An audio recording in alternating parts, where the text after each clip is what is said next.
Welcome back to Tony Talks Vested Up, Part 2, and I'm going to expound on the crux of the professional sports world. If you haven't seen my previous video, Part 1, please take an opportunity whenever you have time, even if you have to go back and watch that video before you come into this video. And I definitely want to let you know, for Part 2, the purpose of this video is for awareness and prevention. So trigger warning, trigger warning, trigger warning. Viewer discretion is advised. If you need to go back to Part 1 and would like to go ahead, if you would like to go to Part 1 with the full intro, look for this thumbnail that was released on November the 25th. And what I did is a courtesy for my viewers that is on the move and want to just get to the gusto and the meat and potatoes of the video. Here's the thumbnail for that video, where I have removed the intro of the same video. For my viewers that is on the move and just want to get to the gusto. So let's move forward. So once again, I just want to say, trigger warning, trigger warning, trigger warning. Viewer discretion is advised. The purpose of this video is to discuss the dark sides of NFL and all professional sports, but definitely in the NFL. And before this year, I was just really a casual fan. I was there for the highlights, the sports, the superstars, the legends, really for the highlight. Just a casual fan. Let me correct that statement. Back in 2017, during the Colin Kaepernick situation, that's when I started saying, hey, something else below the surface. What's going on here? So I really started watching football since the Colin Kaepernick situation. But then when I started watching college football and followed Deionsanders to Jackson State University and then Colorado Buffalo, and then I fell in love with the team and the team members. So of course I followed them into the NFL. But then when I saw the trickling down effect, the degrading of shedeursanders even before the draft, all of these narratives, fake narratives that was coming out about the young man, I started scratching my head. I kept saying, what's going on? And then when the draft slide happened, and then after that, the narratives that started coming out of Cleveland, the Cleveland organization and media, I knew something was wrong. I said, hold on. Don't walk away from the situation. Don't turn back in silence. I told myself to continue to watch with eyes wide open to see what's going on. So this video is going to be part 2 of that. Yesterday, I touched on the shedeursanders situation and the mental abuse and the social isolation and annihilation that he was going through before his first NFL game as QB1. And now, as we see it continue, he made history, the team made history, the franchise made history, and it's still going on. And now I understand his demeanor after the game. I didn't understand it at first until I saw the locker room video. And if you need to see that and you need to see my commentary on it, please go back to Part 1. I'm going to show you a small clipping of shedeursanders post-game news conference. When I first saw this clip, I was confused. I was like, why is he not beaming? Why is he not smiling? Why he's not being himself? But after that locker room video, and when I rewatched his post-game video, I knew exactly what had happened. He was not himself. And this is why I'm trying to highlight the mental abuse that has been inflicted upon him. It is taking tolls. Even in the smallest ways, it's taking tolls. Let me go ahead and do my due diligence. Fair use, fair use, fair use.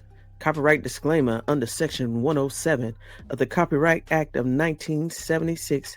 Allowance is made for fair use for purposes such as criticism, comment, news reporting, teaching, scholarship, educational, and research.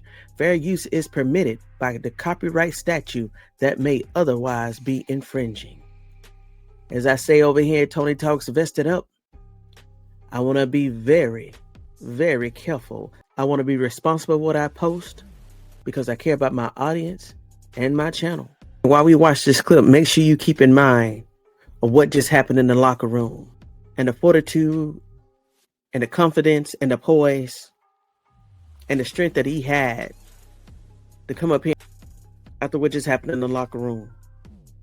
And as you can see, he's going to lean on his relationship with God. And now we know why. Chilling, relaxing, thankful. Has it changed? I'm not going to lie, I felt very relaxed. Very relaxed. And half of that comes from preparing, studying, and knowing I got God on my side. So throughout all that, I had no worries. I didn't feel nervous or anything before the game because, like he took all my worries and everything away. I enjoyed it a lot. Coming up here before y'all, 6-7 months ago, I couldn't tell you I'll be here. God, the only way I'm able to even get through everything, being able to see my family, that was important, and I'm happy they was here to be able to witness it. But without God, nothing possible, honestly, and I mean that truly and dearly. And everybody starts different places, and like I say, just because I didn't get the summer reps, just because I wasn't in the best situation, for me to be prepared to go out there and execute, like from a summer standpoint, that's how life is. Everybody's not in the best situation, but it's no excuse. You got to go out there and perform. Like, there's no choice, there's no question. Nobody cares if this was 1 week of prep. Who cares? So a lot of people want to see me fail, and it ain't gonna happen. It ain't gonna happen. Now, after watching that clip, now we know why that family is a very strong and bonded unit. Deion Sanders already been through this. Deion Sanders already had his issues when Shedeur Sanders and all of his kids was very young. We all remember the headlines. Deion Sanders had to call 911 for assistance regarding his own mental health back in the 90s or the early 2000s because of the adversities that he's went through life. And I know he's protecting his kids behind the scenes. And this is the reason why I put Deion in this thumbnail. This thumbnail is very chaotic on purpose, because if you ever deal with mental illness or mental health, or anyone that has dealt with mental health, this is what goes on in the mind. It's very chaotic. I know in this situation, Deion Sanders is going to be all the support that Shedeur Sanders and Shilosanders will need to get through all of these challenges and hurdles. Shilosanders did not get drafted. However, he was picked up as an undrafted free agent with the Tampa Bay Buccaneers, and we already know what happened in that situation. Even after that, we surrounded Shiloh because we knew that his dreams were shattered. The last preseason game when that Buffalo Bill number 84 started that altercation on the field, but Shilosanders was the only one that was removed from the game. But I think in a situation like this, knowing what we know, Shilosanders may be in a better position than Shedeur Sanders, because Shilosanders don't have to worry about all this foolishness. If you watch Shilosanders in social media, he's happy, he's smiling. He don't have to worry about all this rigmarole and all of this going on in the background, all of this abuse in the background. He doesn't have to worry about social annihilation from a team member or from a head coach. He doesn't have to worry about a head coach being a narcissistic. This is what we're talking about here today. We're talking about the damages that go on behind the scene to the players. And as I pointed out earlier, football is one of those sports where we're always hearing about these high level players going through so much. If it's not mental illness, is domestic violence, is financial loss, going bankrupt, DUI, neglect, family neglect. or just being homeless. It's not just football. Starting today and for the rest of your life, always look at these sports as something else, because it's not just the sport. It's the other things behind the scenes.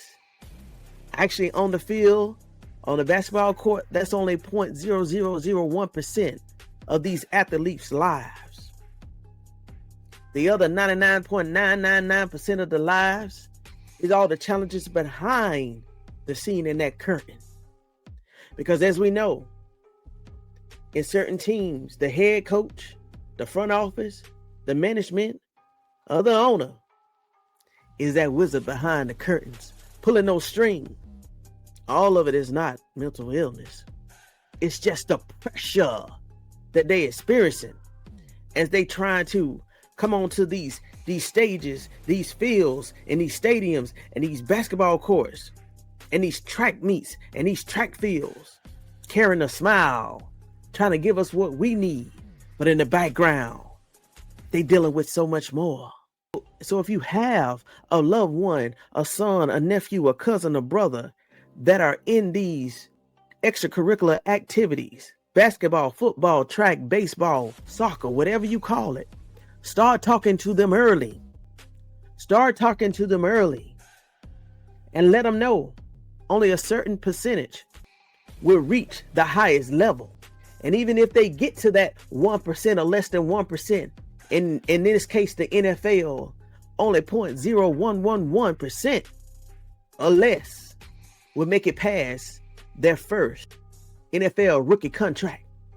That's why they call it not for long league. NFL, not for long league. That's why I love Deionsanders. And this is why I love Deionsanders. I'm pretty sure if you already know about welloffmedia and what he did for Jackson State University and Boulder, Colorado, Deionsanders Jr., Bucky is who they call him. Bucky is what his nickname is. He's always filming everything that goes on in Colorado, even if it's on the field or the weight room, and definitely in the conference room. And this is where Deionsanders, he really took my heart, because some of the speeches and motivational speeches and life lessons that he's giving these young men, even before they enter the field for practice, he's talking to them about real life. I remember one particular episode, and this was before I started my podcast, and I think he gives this speech every year because he has new players coming in, and he tells them straight up that only a certain percent, very small percent, is going to reach the NFL. And he's telling these young black men at this PWI school in Colorado, you have to carry yourself in a different manner. You have to present yourself in a different manner. You have to learn financial management, financial literacy 101. You have to have a backup plan, because the NFL is not guaranteed. And if you go to the NFL, if you're drafted in the NFL, you still may not make it past your first contract. You may not even make it past being drafted. Why did I say that? Like I said, this year was the first time that I actually watched the draft and the draft process, because of shedeursanders, the Jimmy Horns, the BJ Greens, the Travis Hunter, the Cameron Simmons Craig, the Will Shepherds, the shilosanders. So we followed this journey. Now, what I didn't know is that even if you get drafted, there's no guarantee that you're going to make the 53-man roster after they start cutting players. Even before the preseason game, they already started cutting players. After the preseason games, they're still cutting players. And if you don't make the 53-man roster, there's another option of the practice squad.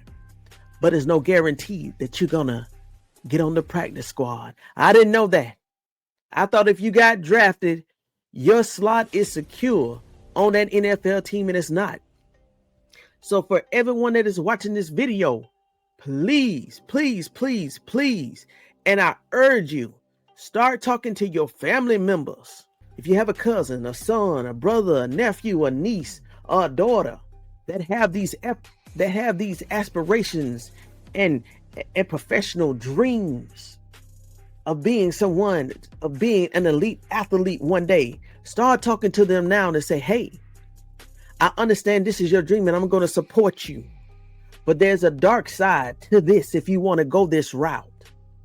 Tell them that only a small percentage is going to get to the level that we see on the TV. And let them know that you're going to continue to support them. But also ensure that you are pushing them in another direction to get a degree, to look into other avenues of life. Because even after football, even after retirement, these players are dealing with so much that we don't even know about. And the only time that we truly know about it, we only know about their situations.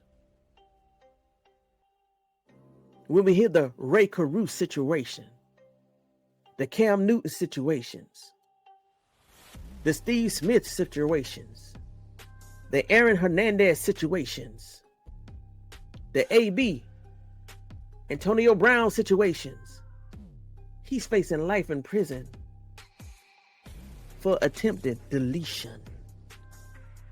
And there's certain words I can't say in this video because of the algorithm, but you know what I'm saying. Even Deionsanders talked about the mental issues that he had in the 1990s and 2000s. Let's not forget Marshawn Nealon. Just a few months ago, I dedicated my third talk of Tony Talks Vested Insight tonight at 9, just to that young gentleman. And shortly after that, we found out that he was going to become a father. That kid would never know his father. And it's one story that I've always wanted to talk about, and I'm going to talk about it now. The Karen Lacey story out of LSU. He also was a projected first-round draft pick.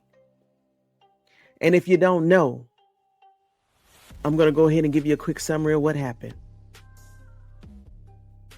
Around this time last year, I think it was in December, before the holiday break, there was a bad accident in Louisiana.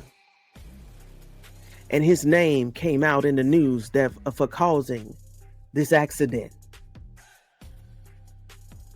At that time, I only heard bits and pieces, but on the podcasters, YouTube podcasters and channels that I was watching, everyone was blaming this young man for the accident and trying to tell young black men that you have these NIL deals and you need to be more responsible with your wealth and your actions and your driving and your privileges.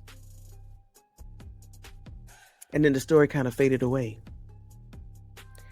I even had my own opinion in the background about it. But we didn't know the full story. So here's the full story if you don't know by now. The accident happened in December of last year.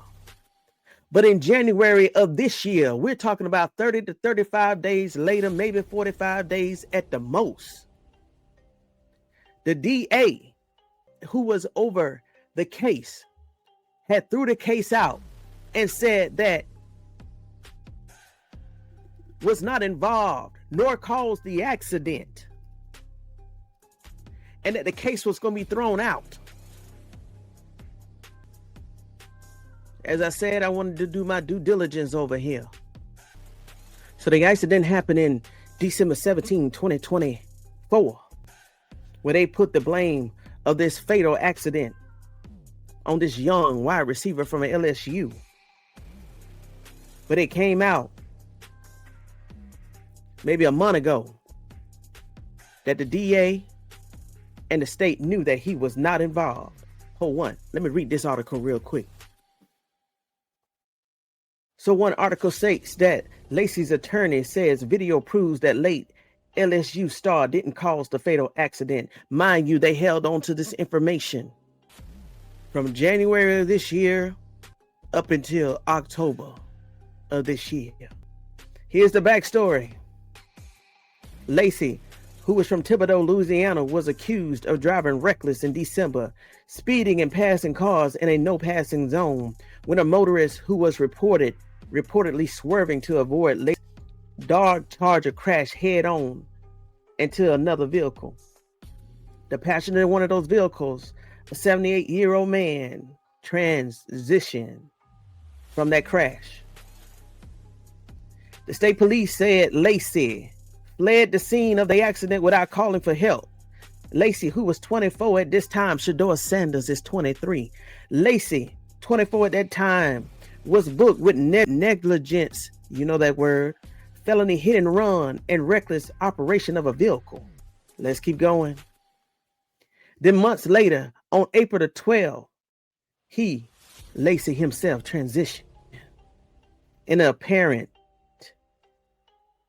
you know that word, in his car while being pursued by authorities in Houston. His transition came 2 days before he was scheduled to go to the grand jury. Why am I bringing this up? Why did they sit on the evidence? Knowing that the grand jury was going to throw out the case on April the 14th, he caused his own transition on April the 12th. But we, the public, didn't know none of this until October 2025. I guess the lawyer's conscience was eating him up. I guess the thoughts and dreams of this young man was eating him up.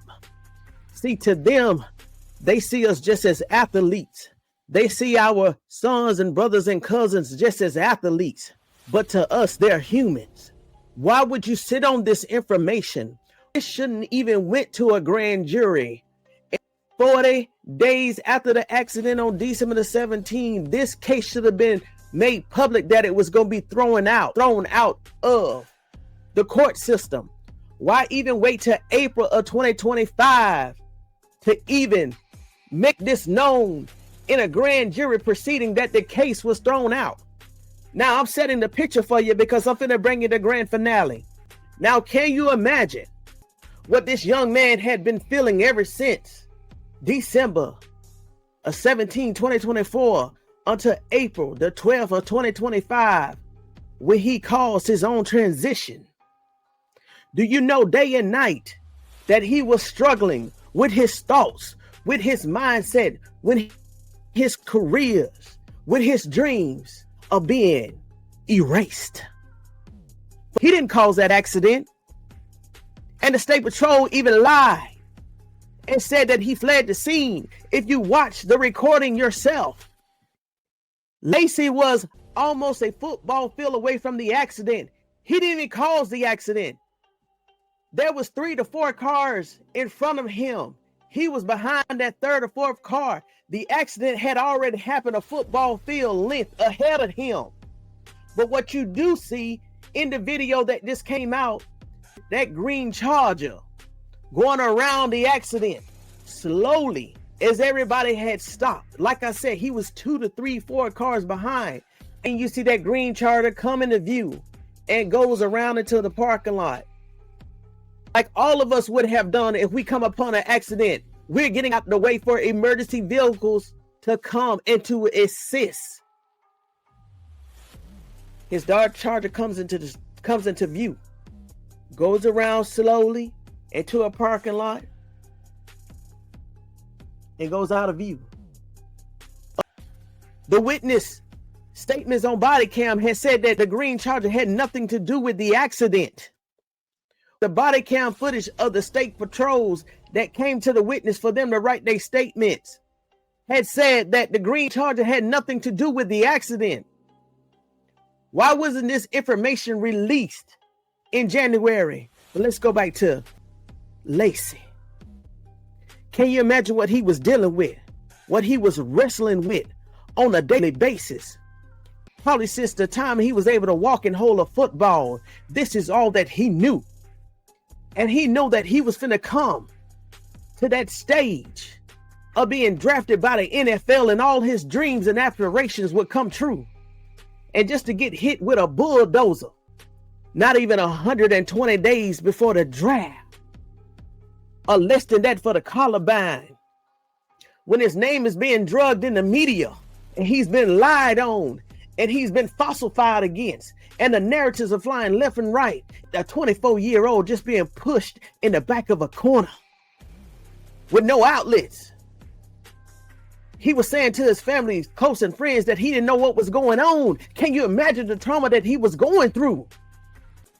The pressure that all of these athletes that are currently living and the ones that have passed along talked about, the pressure, the mental pressure of what was going on. Even the ones that made it to the NFL field talked about the pressure they was dealing with behind the scenes that we as the fans didn't know nothing about. But let me focus back on Lacey. Can you imagine from December the 17th, almost 5 months later, when he caused his own transition? He know he didn't do nothing wrong. He know he didn't cause no accident. He know that he was losing millions just by the accusations and the false narratives. And what makes this story even harder to swallow is that when 48 hours after he caused his own demise, he was going to walk into a courtroom and be found not guilty. Or the judge was going to say this case is being thrown out. Why his lawyer? And I'm putting it on this lawyer. Why his lawyer didn't call him 4 months ahead of that time and say, I just want to tell you some good news. The case is being thrown out. You are free. There's nothing against you. All the charges are thrown out. Why his lawyers didn't do that? Did his lawyers even know? Let's just give his lawyer the benefit of the doubt. But I know that lawyer has been following, getting updates from the court system. Now, it came out in January. The judge had already threw this out. Someone in the legal system had already said he had nothing to do with it. Hold on. Let me go ahead. Let me go ahead and get my notes real quick. Hold on. Because I want to present this right. Prior to the December crash, Lacey was on track to be selected during the 2025 NFL draft. He projected to go round 1, just like Shedeur. I'm finna bring this home because the family of Karen Lacey, they need justice. Of course, we wish that Karen Lacey was still here. But just knowing that that young man, he transitioned in agony, mental agony. And he didn't see an outlet. He didn't see an outlet. Here's another article that came out October the 10th, 2025. Inconsistencies found in the police report on LSU player named Karen Lacey. All right, and here's the information I was looking for. Karen Lacey attorney issued new statement in support of DA. His lawyer states that the claims were misleading and offensive. Said that the DA did not simply accept the charges presented by the state police. Instead, she took a step that many would not have. She conducted her own independent investigation. This wasn't mandatory. It was an extra effort she made to ensure fairness and neutrality in the process. Now, I don't know who that DA was. Her name has not been released at this time, but I will continue to do some more digging, and I'll make a separate video just on her alone. But whoever she is, thank you, ma'am, for being that footstool in the American justice system that will do your own interpretations and conduct your own thorough investigations just to make sure that these type of accusations and false narratives are not used to send our young men to prison or young daughters to prison. So whoever you are, ma'am, thank you so much for doing a job well done and conducting your own thorough investigation, your due diligence, and your due care. And to the mother of Karen Lacey,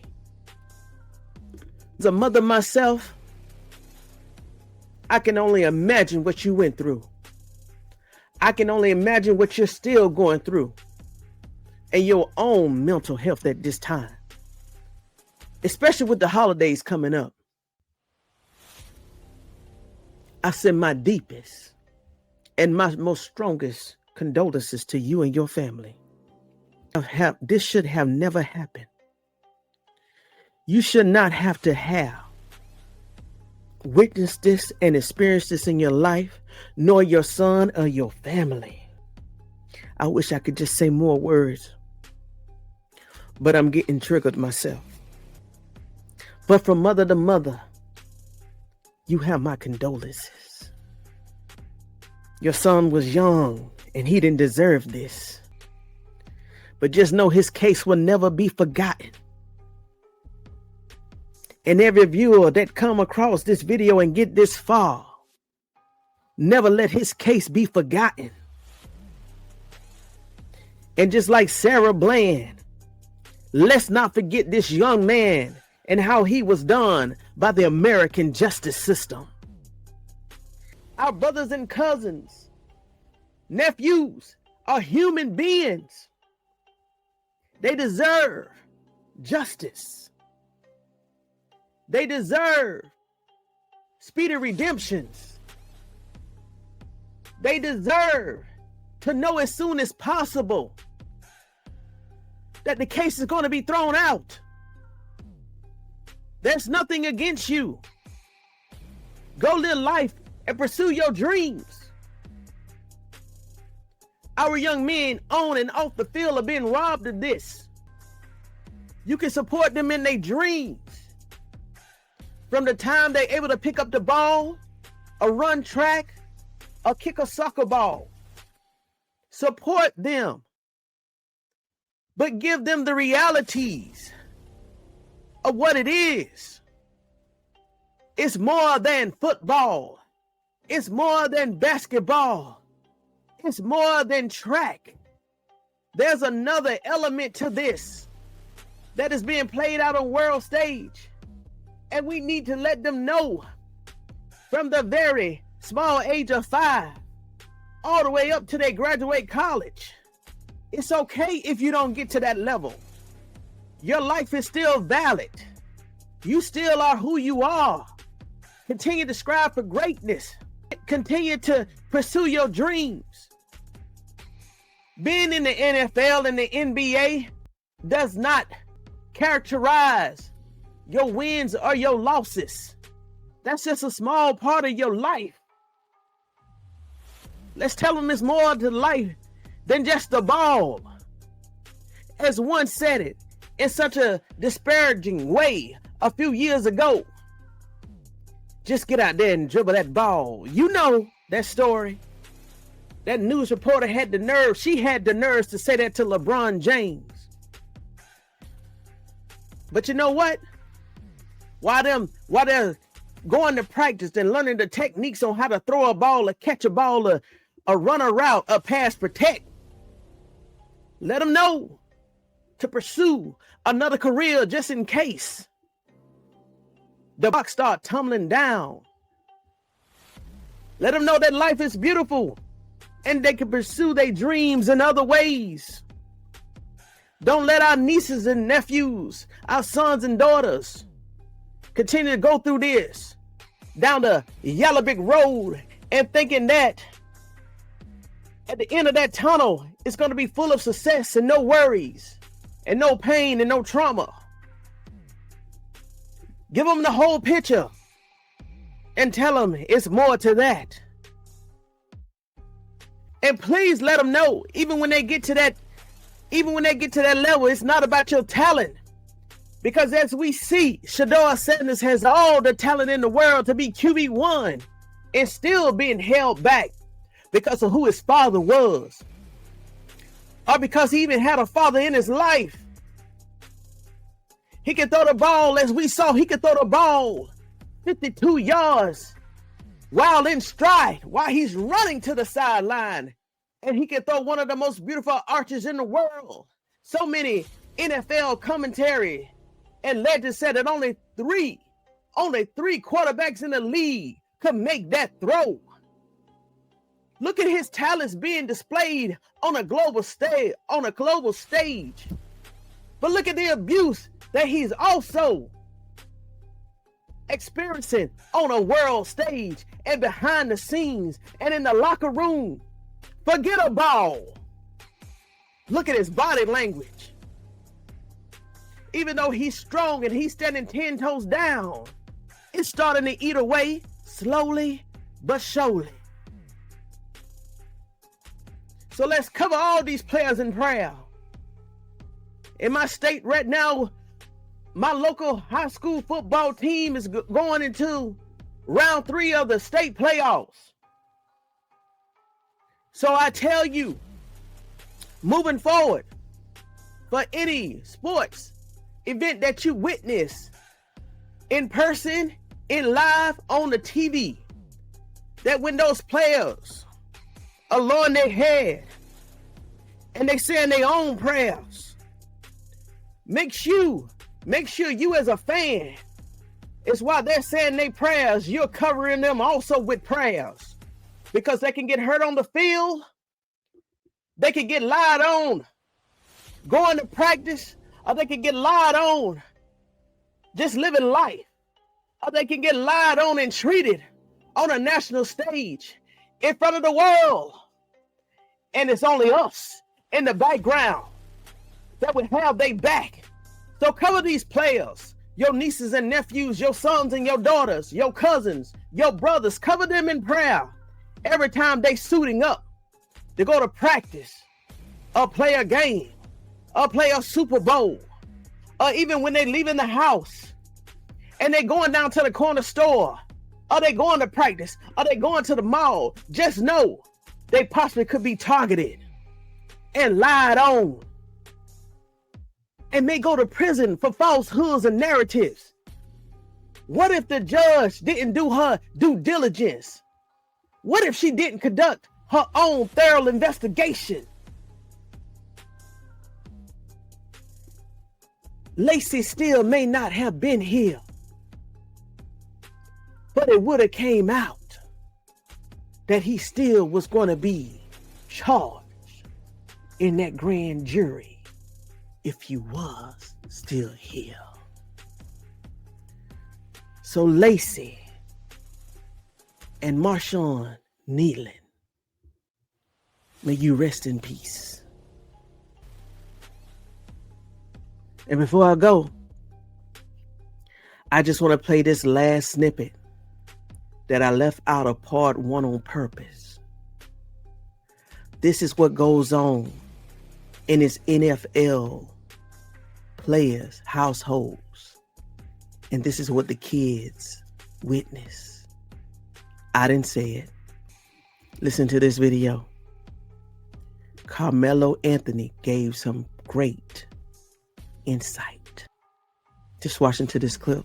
Until next time, make sure you get your notes, your drink, and your vest, because we vested up today. I'm gonna leave you with this clip. I think it's rookie speed bumps, right? But this is a different level of rookie speed bumps. Most rookie don't have to go through these speed bumps because it's not as visible to everybody when another rookie is going through these speed bumps. Shedeur have to play this out in front of the world, his speed bumps. Yep. Right? And like every single thing. And from what I know about the kid, he just want to play football, bro. Like he just want to play football. He want to be in position to show his talent, which I'm sure everybody else does too. But when this is a shit show over here, and like you doing everything against your will to look my way, how am I supposed to feel? And how am I supposed to, react to that? Yes, I'm supposed to come to work and be professional and this and that. But it goes back to something I said a while ago. Yeah. How can I come to work if I know you niggas don't really fuck with me? That's a fact. Like, and it's I was about to say the biggest speed bump is named the Cleveland Browns themselves. Because it's magnified. Every little thing that he does, any mannerisms, any looks, any this, is that, he's unhappy, he's this, he's that. And it's famous athletes and their sons, like, okay, we get it. There's going to be an inordinate amount of spotlight on somebody when I'm sure you know more than anybody. But the thing is, his pops ain't even, his pops going through his own shit. That's what I'm saying. Like he going through his own, my son going through his, Listen, I'm not saying nothing though. So you can't blame it on the pops. The pops ain't saying other than I still got to be a dad. I still got to be a father. Fuck all that football. Still got to be a father. Yeah, we got to be on man time here. You get what I'm saying? Don't promise me, don't talk to me as a man and promise me shit and then you go left. Because man time, you stand on that. Yeah. But here's the thing, right? Guy like Shedeur, guys like your son. This is where you see guys and girls get depressed. You know, they go into these modes, they shut down, this is that moment that we got to be careful with. I mean, it's all fun and jokes and laughs and, you know, but when it comes down to it, these are people, these are human beings that what they got to go through. They got to go to sleep at night. They got to wake up. They got to think. They got to react. They got to respond. You living on this and not everybody know how to react and do that. Right. I've been through it. You know what I mean? I'm on this side of it now where I can be able to speak on those experiences. But when you going through it, you don't know which way to turn. You don't know who to talk to, which is why I see a lot of athletes shut down and go to themselves. They stay in the house. They don't want to be around nobody. Because it's a lot to actually deal with. And it's something you mentioned earlier when, like, you know that the franchise doesn't really rock with you like that. Yeah, so again, like that, now that's a hard situation. Yeah. And granted, if we, football wise, yeah, he's gonna get better. He's gonna, but what leg you believe? Yeah. You know what I'm saying? I mean, think about it. It's the same, a good amount in the front offices that don't character shaming, because we know who these guys like the character shaming. Yeah. Of Shedeur or any of those guys. I don't like the character shaming because we know who these guys are. You know what I mean? We know they good kids. We know they come from great backgrounds. We know they come from great households. We know they come from parents and who got a head on their shoulders, who successful.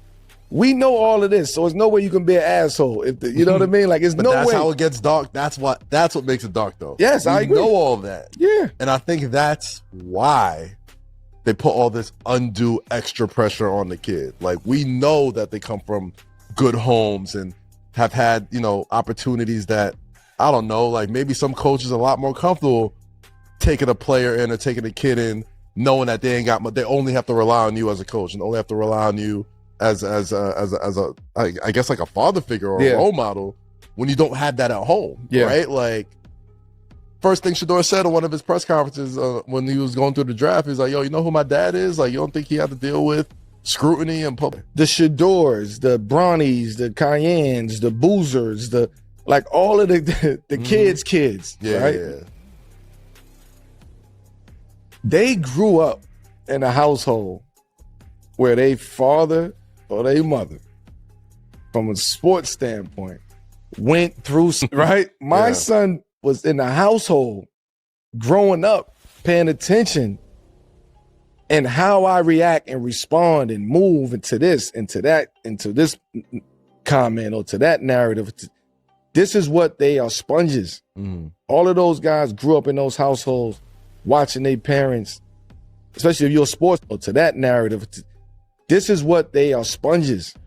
All of those guys grew up in those households watching their parents, especially if you're a sports kid. You watch your parents go through adversity. You watch your parents stress out at night. You watch your parents be relentless on the film session. You watch your parents losing sleep. Like the grind of it, you watch your parents do that. So to those kids who experience that, that's why they approach to the game is a lot different. So it's a preparation without you even knowing that you're being prepared for what's to come. That's why you see Shedeur smile. You see him cool, coach. Well, put me in, coach. He's got the opportunity. Thank you for watching this video. And as I stated before, if you have not subscribed, make sure you subscribe and hit that notification bell. Because as you see, I go outside of the box. I like sports and I'm definitely a sports fan. But I don't like some of the things that I'm starting to see. So until next time, I'll talk to you later. Tony Talks Vested out.